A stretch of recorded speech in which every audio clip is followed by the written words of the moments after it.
Halo, kembali lagi bareng saya dan Lukasero, masih di Jogja Coffee Week Talk. Nah, kali ini kita kedatangan tamu yang sangat spesial sekali. Biasanya kita ngomongin kopi, ini soal industri kopi itu biasanya kita cuma ngomongin opininya aja. Nah, sekarang ini langsung dalam industrinya. Siap. Ini adalah beliau ketua umum dari Asosiasi Kopi Indonesia yang kemarin itu aktif membawa kopi Indonesia sampai ke luar negeri. Kemarin terakhir ke Melbourne ya Mas ya? Betul, kita ke Melbourne. Mas Irsan, woi, beri tepuk tangan.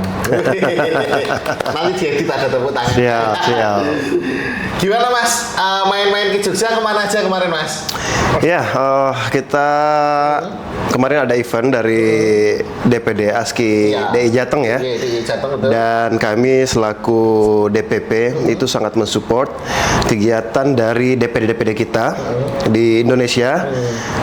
DPD Jateng, DI Jateng ini termasuk salah satu yang aktif ya untuk Ya. activity. So datang khusus ke sini itu untuk event ini sebenarnya, dan kita menyempatkan juga untuk berkunjung ke petani-petani, melihat langsung budidaya kopi di sana, termasuk isu produksi kopi yang tahun ini mungkin sedikit drop seperti itu. Jadi kita mau melihat langsung, termasuk melihat harga-harga dari kopi-kopi sebagai perbandingan ya. Gimana kopi daerah Jateng, dari Jawa, dari Sumatera, seperti itu. Itu yang kami lihat untuk kunjungan kami ke Jogja, kali ini. Ya. Tapi juga Mas Irsan ini lumayan sering ke Jogja ya Mas ya? Cukup sering, Iya. cukup sering. Saya udah nggak hitung lagi udah kunjungan ke berapa ini, dan Jogja menjadi salah satu kota favorit saya. Iya. Ketika ada sebuah acara, ada undangan di sini, saya akan berusaha semaksimal mungkin untuk menyempatkan bisa hadir di sini. Wih. Yes, because Jogja istimewa, Bos. Asik. Iya. Berarti kayak event-event terus kemarin Jogja Coffee Week juga ya Mas ya di sini ya? Yes, Jogja Coffee Week tahun lalu ya. Semoga tahun ini juga bisa Wah, hadir harus kembali. dong, Ya. Mas. Harus ya. Harus datang ke sini. Siap. Oke Mas, ini kita ngomongin agak berat tentang kopi ini. Ini Oke. pertanyaan-pertanyaan yang lumayan berat. Oke. Mas, kopi Indonesia itu kan salah satu kopi yang terbaik di dunia ya Mas ya? Yes. Tetapi kalau memang terbaik, kenapa brand luar itu masih menang di market Mas? Oke, yang pertama mungkin dari aspek harga. Kita tidak bisa memungkiri kopi-kopi luar dari Amerika, Afrika masuk ke Indonesia, justru harganya bisa lebih murah, bahkan bisa lebih bersaing, bisa bersaing. Kenapa Mas? Nah, yang pertama mungkin karena contoh kopi-kopi Brazil ya. Kopi-kopi Brazil ini termasuk kopi-kopi yang pada saat proses pemanennya itu mudah, gampang. Kemudian mereka juga penghasil kopi terbesar dunia saat ini. Sehingga kopi-kopi itu bisa dengan mudah masuk karena kuota mereka yang banyak masuk ke Indonesia. Dan banyak industri roastery, coffee shop yang memang mungkin ketika mereka menjual kopi-kopi Brazil itu ya Balik lagi dari segi harganya itu lebih murah. iya. Kita kadang, aku pernah beli kopi Kolombia kok justru lebih murah kopi Kolombia daripada kopi Indonesia ya. Iya. Mungkin salah satu juga kita dipengaruhi oleh kita negara kepulauan, kita 17.000 pulau, dan untuk pengiriman kopi kita itu mungkin agak mahal ya. Mungkin sebagai contoh, saya dari Sulawesi Selatan Mas, kota Makassar ke Toraja itu butuh waktu 8 jam darat, 8 jam darat. 8 jam darat. Jadi bayangin aja kopi-kopi Toraja itu harus kita lewat darat dulu dari Toraja ke Makassar, lalu Makassar mungkin distribusikan ke kota-kota lain seperti Jakarta, Surabaya, Jogja dan lain-lain kan. Mungkin faktor itu tadi Kepulauan itu ya Mas. ya faktor transportasi kan ya yang mempengaruhi harga. Tapi kalau dari segi industrinya sendiri, kita udah siap belum sih Mas bersaing di market global sendiri? Oh iya, sangat siap kita. Sangat siap. Kita penghasil kopi terbesar ketiga saat ini. Oke. Ya, kita 38 provinsi dari Sabang sampai Merauke, itu kita adalah daerah penghasil kopi. Dari Aceh sampai Papua kita daerah penghasil kopi. Dengan keanekaragaman cita rasa khas daerah masing-masing seperti itu. Kita banyak produsen, kita banyak prosesor di sini, ya kan? Kita siap untuk itu. untuk ke mancanegara sebenarnya. Iya. Oke. Nah, ini juga yang mempengaruhi kenapa kami rutin aktif untuk hadir di event-event internasional untuk mempromosikan kopi Indonesia. Karena kami sudah siap. Hanya saja mungkin satu hal yang perlu digarisbawahi untuk kopi Indonesia ini kita belum apa namanya? Kita belum kompak dalam hal branding kopi Indonesia.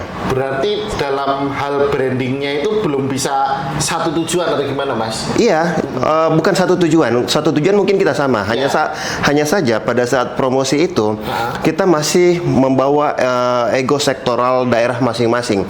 Contoh mungkin ini kopi Toraja, ini kopi Bali, ini kopi Merapi atau kopi Jawa Barat ya. Nah, itu beda sama kopi-kopi misalkan ini kopi Brazil, ini kopi Kolombia, ya kan? Ini Ethiopia, ini Panama. Nah, seperti itu. Kita tuh masih membawa daerah masing-masing. Nah, perlu mungkin campur tangan pemerintah atau beberapa stakeholder ya di Indonesia untuk bagaimana menyeragamkan kekompakan ini bahwa untuk segi branding kita kopi Indonesia, nanti di bawahnya baru nama daerahnya, nama jenisnya, varietasnya, ketinggiannya dan informasi-informasi penting lainnya. Seperti itu kira-kira sejauh yang saya lihat sejak mengikuti beberapa pameran internasional. Dan itu juga yang dilakukan ASKI juga ya, Mas ya? Itu yang kami lakukan. Kami sedang memperjuangkan itu. Kami sedang memperjuangkan bagaimana suara kami bisa bertemu dengan beberapa pemangku kepentingan yang bisa memfasilitasi hal tersebut agar brandingan kopi di Indonesia itu ya terkenal di luar. Karena kalau kemarin kami ke Cina, di Cina itu hanya kenal kopi Mandailing, bukan kopi Indonesia. Yes. Berarti setaunya di sana itu di Indonesia itu cuma kopi Mandailing aja. Kopi khususnya China ya, khususnya market China. Itu kopi Mandailing. Market Toraja taunya kopi, market Jepang taunya kopi Toraja. Padahal kita banyak kopi, ya, banyak. Betul. Karena itu tadi kita benar-benar harus kompak. Satu label, satu brand kopi Indonesia, gede kan di labelnya kan. Bawahnya baru daerahnya. Seperti itu kira-kira. Mungkin itu yang udah lama dilakuin oleh kopi-kopi luar dari Brazil dan lain-lain seperti itu. Ya. Nah, kalau ini Mas, kemarin tuh juga ada yang komentar di kolom komentarnya di Jogja Coffee Week itu. Indonesia itu kaya banget kopi, tapi kita itu kalah di konsistensi. Menurut Mas Irsan gimana, Mas? Saya sepakat kalau itu. Masih belum konsisten. Makanya memang kita dari ASKI, kehadiran kami ini semoga dapat membuat satu standar untuk kopi-kopi Indonesia dari sisi konsistensi dan lain-lain seperti itu. Oke. Terus juga kemarin kan ASKI dan juga Mas Irsan kan juga datang ke Melbourne juga ya, Mas? Yes. Ya. Kalau di mata orang luar negeri, kopi Indonesia itu sebenarnya dipandang gimana sih, Mas? Ini kita ambil satu booth ya. Jadi kita ada pamerkan kopi-kopi Indonesia itu dari Sumatera, Jawa Barat, sampai ke Sulawesi Selatan, bahkan sampai ke Papua kemarin. Cuman Papua kemarin itu independen, kita bukan ikut rombongan ASKI gitu. Nah, booth kita adalah booth Indonesia itu, Indonesian Pavilion adalah salah satu booth yang cukup ramai yang didatangi pengunjung dan mereka sangat tertarik dengan kopi-kopi Indonesia. Kita langsung menyeduh, kita serving kopi-kopi Indonesia ke mereka dan overall mereka hampir semua pengunjung itu senang dengan kopi-kopi yang kita bawa, kita serving. Tapi memang sebelum bawa kemarin kan kita kurasi internal dulu ya dari ASKI, lalu dibantu kurasi kedua oleh KJRI dan kopi-kopi terbaik lah kemarin yang mungkin berangkat ke sana. Dan itu menarik. Kita bawa 3 brand kemarin ke sana. Ya. Nah, berarti kan itu sudah sangat diterima ya, Mas ya, kayak di sana ya, Mas ya, untuk kopi-kopi Indonesia ya. Iya, diterima. Itulah kenapa kita naik terus kan peringkat penghasil kopi, karena memang kopi-kopi kita banyak di luar. Jadi kita selain penghasil kopi, salah satu penghasil kopi terbesar, kita juga termasuk yang pengkonsumsi. Iya, kira-kira seperti itu. Tapi kenapa kok? Ya itu tadi, Mas. Kita balik ke awal tadi. kita itu kopinya masih kalah sama negara-negara lain itu, Mas? Oh, ya tadi harga. Harga. Ya, Selain harga produksi mereka lebih besar dan mereka lebih konsisten. Oke. Dari segi rasa. Jujur aja saya pun sekarang agak bingung ya. Kita nih Indonesia termasuk negara penghasil kopi, produsen kopi yang mempunyai beraneka ragam proses pengolahan pasca panen kopi. Ya, seperti itu. Jadi banyak eksperimental dan mungkin itu salah satu faktor yang mempengaruhi kenapa susah menjaga konsistensi ini karena terlalu banyak proses pengolahan pasca panen ya. Seperti itu. Dan mungkin di sini dibutuhkan kehadiran pemerintah untuk menjaga konsistensi dari proses pengolahan ini. Ya, masing-masing punya caranya soalnya. Ya kan? Dari daerah ini caranya seperti ini, daerah ini caranya seperti ini, belum konsisten sehingga mungkin nama pengolahannya mungkin bisa sama, katakanlah natural klasik, tapi kok rasanya beda. Yes, ya, seperti itu. Karena ya itu tadi, kopi itu kan banyak faktor yang mempengaruhi rasa ya, dan di proses pasca panen itu cukup besar pengaruhnya terhadap rasa. Ya. Nah, kita kan sering nih Mas bangga sama kopi lokal. Kopi lokal, yes. Lokal. Tapi di sisi lain kita juga masih sering melihat brand luar lebih dipercaya. Nah, menurut Mas Irsan nih ya, apakah kita itu sebenarnya terlalu cepat bangga sih Mas kalau untuk kayak gitu Mas? Sebenarnya semangat nasionalisme kita memang mewajibkan kita seperti itu ya. Iya. Tapi itu sedikit bertolak belakang dengan fakta di lapangan ya. Iya, betul. Tetapi memang kami dari ASKI sedang mengupayakan bahwa kebanggaan kita terhadap kopi lokal ini memang harus sebanding dengan hasil rasa dari kopi itu sendiri. Iya.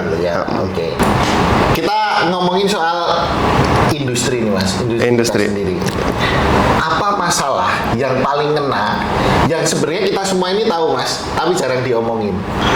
Gimana gitu? Dalam industrinya sendiri. Industri ini kan di hilirnya, industri di hilirnya. Betul. Di coffee shop ya berarti ya. Iya. Kita semua tahu nih, sebenarnya coffee shop ini tuh kita semua coffee shop itu problemnya ini, tapi kayak tabu gitu loh Mas diomongin. Apa ya? Aku tuh berangkat dari barista sebenarnya. Ya, aku dari barista. Tapi aku Aku agak bingung dengan pertanyaan ini, untuk menjawabnya.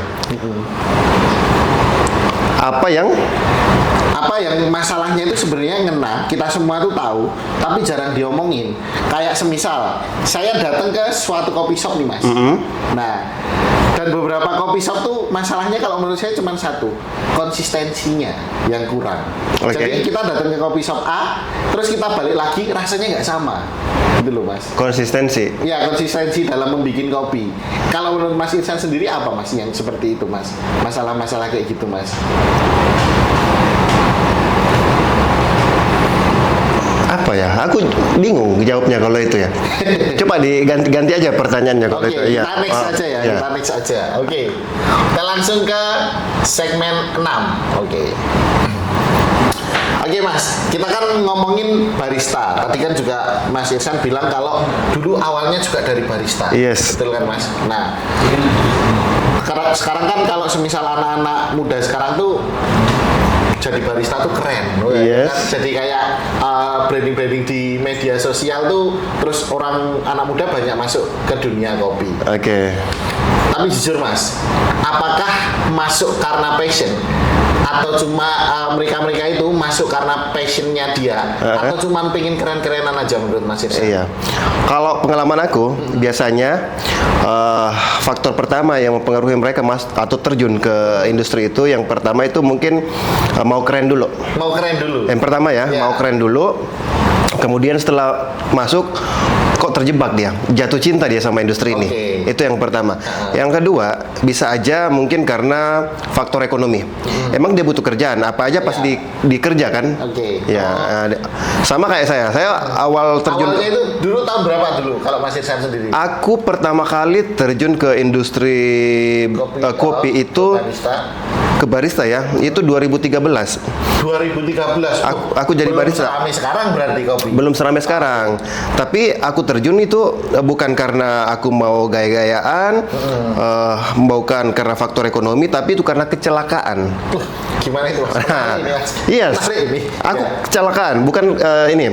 Aku dulu basically aku seorang bartender. 2008 sampai 2013 tuh aku bartender. Bartender, oke.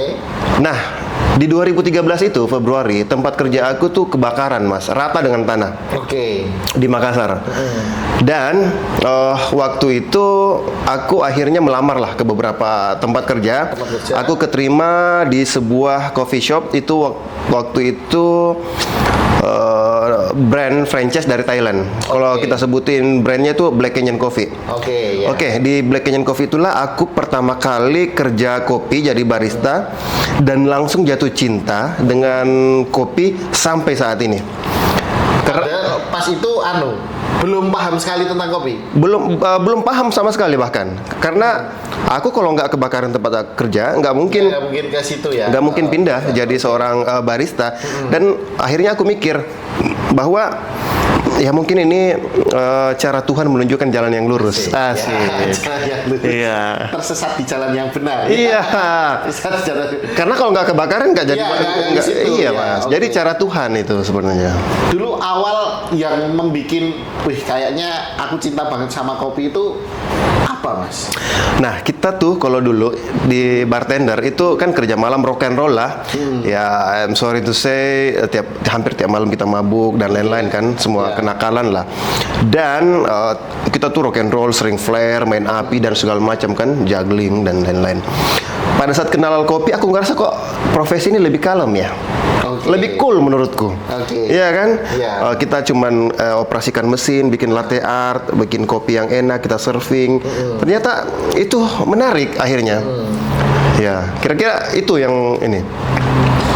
Kalau dari teknik-teknik itu pertama kali belajar apa, Mas? Membikin kopi apa?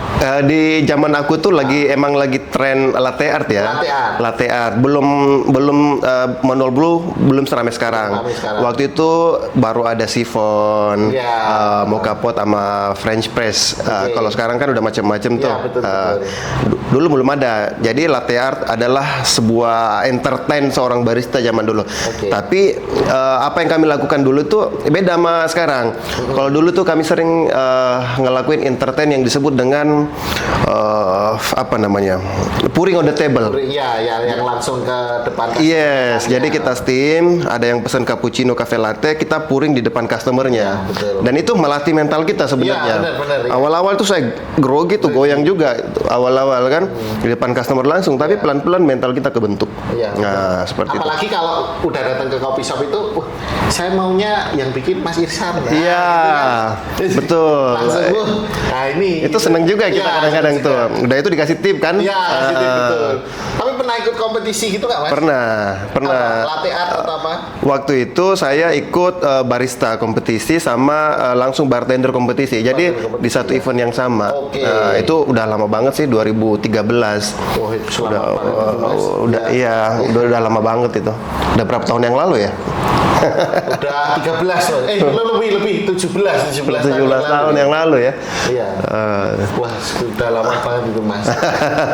Tapi kalau sekarang jadi pelaku dan juga punya coffee shop juga, Mas, di Iya. Makassar. Jadi sekarang tuh aku bikin ekosistem di Oke. industri kopi, Mas. Ya, bukan hanya coffee shopnya, tetapi juga di lembaga pelatihan, lembaga sertifikasi, coffee roasting, kemudian ekspor kopi, termasuk kadang-kadang kita bikin kompetisi kopi Oke. di Makassar. Itu mungkin bisa dikategorikan ini ya, event coffee organize ya. Iya. Ya, kalau mungkin MICE kan kita kenalnya event konser musik, konser musik, kemudian pameran makanan dan segala iya, macam ya. atau wedding organizer Iya, kan. wedding Nah, organizer. sekarang kita bikin ya coffee organizer lah. Coffee organizer. Ya, ada juga kita bikin tapi khusus untuk kompetisi-kompetisi kopi, bartender atau Iya. pameran-pameran. Pameran kopinya, Ya, oke. seperti itu. Khusus kopi aja. Iya. Di di industri kopi, ekosistem yang kita bangun.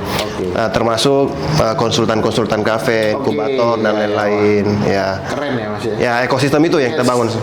Sampai ke budidaya pertanian kita udah masuk ke situ juga. Kalau di Makassar sendiri ada Mas kebun kopinya sana Mas? Sulsel itu 24 kabupaten kota. 19 diantaranya itu punya kebun kopi.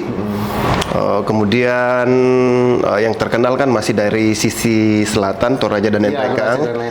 Sekarang udah mulai naik tuh kopi-kopi dari utara seperti Sinjai, Bulukumba, Bantaeng, Goa. Nah, itu udah mulai naik daun juga. Termasuk industri hilirnya juga cukup berkembang, tapi mungkin di coffee shop tidak seramai Jogja ya. Di sana mungkin masih sekitar 500-600-an. 500 loh, itu kalau di Jogja udah berapa? Udah ribuan kali ya. 3.500-an Mas coffee shopnya ya. Di Makassar masih 500-an, 600-an lah. Tapi sana ya juga udah berkembang ya Mas ya coffee shopnya. Cukup berkembang Makassar. Dari dulu 2013 sampai sekarang pesat banget berkembang. Sangat pesat perkembangannya. Itu terasa banget tuh. Udah mulai banyak coffee shop, udah mulai banyak roastery. Seperti itu.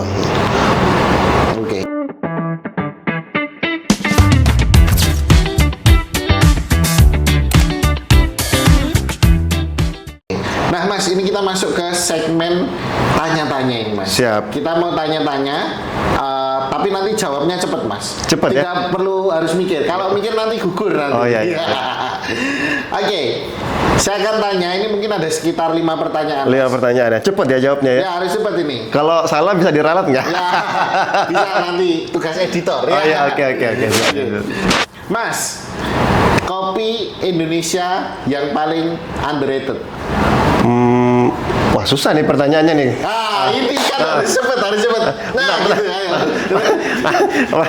Ini Yang agak underrated. bentar. Menurut jenengan, nggak harus semua ya. Ternyata aku menemukan kopi ini banyak orang yang nggak tahu, ternyata enak ya. Gitu loh. Mas. Bentar. Okay. Oh nggak bisa mikir ya? Diulang dulu. Diulang. Oke, pertanyaannya itu. Oke, boleh. Ada ya. Ada.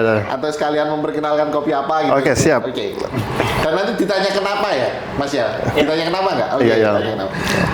Oke, Mas, kita akan di sesi tanya langsung jawab cepat ini, Mas. Siap. Oke. Yang pertama, Mas, kopi Indonesia yang paling underrated. Sinjai, Sulawesi Selatan. Kenapa? Karena saya berasal dari sana dan saya punya kebun kopi di sana. Wih. Lanjut. Lebih penting mana? Rasa atau cerita? Rasa dan cerita. Satu, Mas. Rasa atau cerita? Rasa. Kenapa kok rasa? Ya karena kan itu yang paling penting, rasanya dulu. Ya nanti cerita mengikut. Oke, berarti kalau semisal ada orang tanya, kok enak ini? Baru dicerita. Kalau cerita dulu kan nggak dibuktikan sama rasa kan gimana? Sih, ya benar. Oke, lanjut Mas. Local pride atau global standar? Lokal dong. Lokal. Karena saya ketua Asosiasi Kopi Indonesia. Iya. Oke. Menurut Mas Irsan, industri kita sekarang lagi naik atau lagi stuck? Lagi naik. Iya. Kenapa? Kita dari penghasil kopi terbesar keempat naik ketiga. Jumlah coffee shop kita termasuk salah satu yang tertinggi di dunia. Asik. Iya. Dan kita banyak barista-barista baru yang hadir. Kita banyak champion-champion yang lahir dari Indonesia. Asik. Naik tentunya. Oke, wah keren. Penutup nih Mas. Satu kata jujur untuk kopi Indonesia hari ini. Kopi Indonesia untuk dunia. Iya. Satu kata. Kopi Indonesia untuk dunia. Kopi Indonesia untuk dunia. Oke, Mas Irsan. Ini aku tanya, kenapa orang-orang di Indonesia ataupun orang yang nonton podcast ini harus datang ke Jogja Coffee Week? Ya, karena Jogja Coffee Week ini salah satu expo kopi terbesar di Indonesia saat ini, yang mempertemukan antara buyer dan langsung produsen, prosesor. Kemudian di sini kita bisa membangun networking. Kemudian informasi-informasi terbaru terkait dengan industri kopi ada di sini. Itu dihadirkan dalam forum-forum talk show. Kemudian tenan-tenan yang hadir juga keren-keren. Itu. Oke. Terus kalau untuk teman-teman yang pengen datang ke sini, apa yang harus wajib dicoba ketika datang ke Jogja Coffee Week? Ya tentunya mungkin pertama makanan dulu kali ya. Iya. Gudeg dulu pasti. Oh, gudeg lah. Nanti kalau ke Jogja gudeg Itu dulu, ya? jangan Oke. biar bagaimanapun kita butuh itu kan. Iya, betul. Nah, baru kita coba kopi-kopi yang ada di Jogja karena di sini saya perhatikan banyak banget roastery yang menghadirkan kopi-kopi terbaik dari Indonesia dihadirkan di sini, termasuk kopi-kopi dari DIY Jateng itu sendiri. Oke, keren. Oke. Oke, silakan Mas untuk mengajak teman-temannya untuk teman-teman atau seluruh penonton untuk datang ke Jogja Coffee Week. Silakan Mas, bisa langsung ke kamera. Hai teman-teman, aku Irsan Yumeno, aku Ketua Asosiasi Kopi Indonesia. Jangan lupa hadir di Jogja Coffee Week di bulan September karena akan banyak sekali kegiatan-kegiatan yang tentunya luar biasa di sini. Anda bisa bertemu dengan networking yang baru dengan orang-orang baru. Anda bisa membangun relationship. Kemudian akan ada banyak kegiatan, akan ada banyak kopi-kopi di sini yang akan dipamerkan, dan satu yang spesial di tahun ini akan ada pertemuan bisnis summit khusus untuk industri kopi Indonesia. Sampai jumpa di Jogja Coffee Week. Asik. Oke, thank you Mas Irsan ya sudah mampir ke Siap, kantornya thank Jogja you, Coffee Mas. Week. Ya, Ya. selamat siang. Oke, thank Siang. you. Nah, oke mungkin sedikit itu saja ya. Bertemu lagi bareng saya besok Danu Kasero tetap di podcast Jogja Coffee Week. Mantap.